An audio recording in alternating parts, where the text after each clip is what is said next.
everybody. My name is Nurhidayati Miza. I am a recent cognitive science graduate from University Malaysia Sarawak, and I'm also one of the developers for the game Speak Up, Reach Out. Specifically, I designed the content of the game.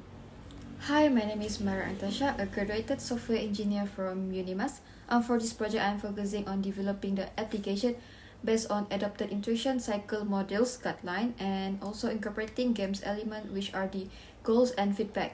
For your information, my project is running in parallel with Miza's project, which is focusing on the content and the pedagogy of learning. We collaborated to develop a web-based application on game-based learning for use on spreading awareness about rap culture.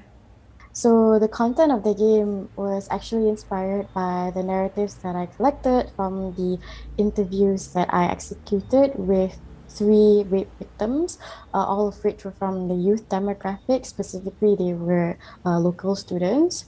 So the stories and based on so most of the stories that you see in the game is actually inspired by their real life experiences. Mir and I will now present the game that we designed. Our game is called Speak Up and Reach Out. There will be two challenges. Both challenges are inspired by real life events from the participant that we have interviewed. The first game is the first step sexual assault, where the players need to help a friend who is experiencing sexual assault by relatives. Meanwhile, the second challenge, say something, sexual harassment prevention. Users have to address sexually violent conversation and action towards their coursemate. So as you can see, once the users have chosen the game that they wish to play, the game will display the backstory of the main character in the game or the victim in the game that the user has to help. To add on to Miza's explanation, the reason why we put the background story is to help the user understand the character even more. After the backstory of the game, you can see that the users will see this interface whereby they see a short description of the challenge, of the setting, and if they click the Start Challenge button, they can start playing the game. Since this game is an interactive decision-based story game, the players are given multiple choices of options. The player need to choose their answer based on their personal understanding and decision-making skills. Each choices have different outcomes and affecting the flow and the outcome of the game. As previously mentioned by Mira, there are consequences to the choices made by the users, and we feel like consequences are essential when it comes to learning and understanding one's impact towards a person's life, especially in the conversation of being a bystander to a sexual assault victim. And therefore, we decided to add remarks and facts to further solidify their understanding and strengthen the mean making process. And further on in the game, you can sometimes see facts pop up here and there. And these facts are meant to further strengthen the user's understanding of bystander intervention strategies. From the screen, this message will pop up, which indicate the player is successful in answering and completed the challenge.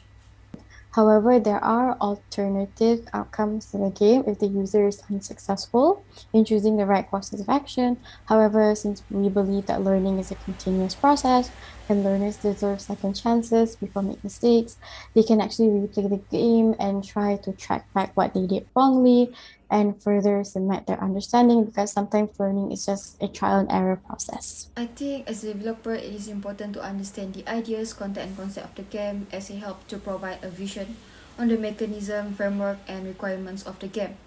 Since this is my first time doing collaboration with other discipline, I feel it is quite challenging to combine two different discipline areas into one product.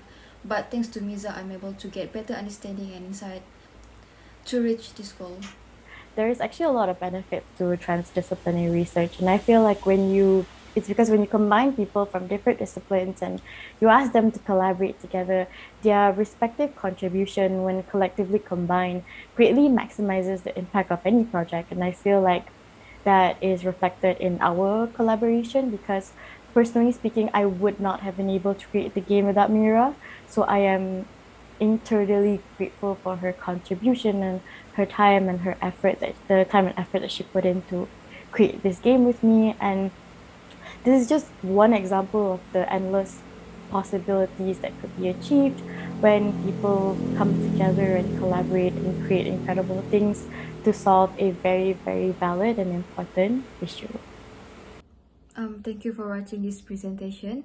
We hope that the content of our presentation really resonated with all of you who are watching, and our project is just a very small example of the possible efforts that could be invested in hopes to eradicate and address the issue of sexual assault.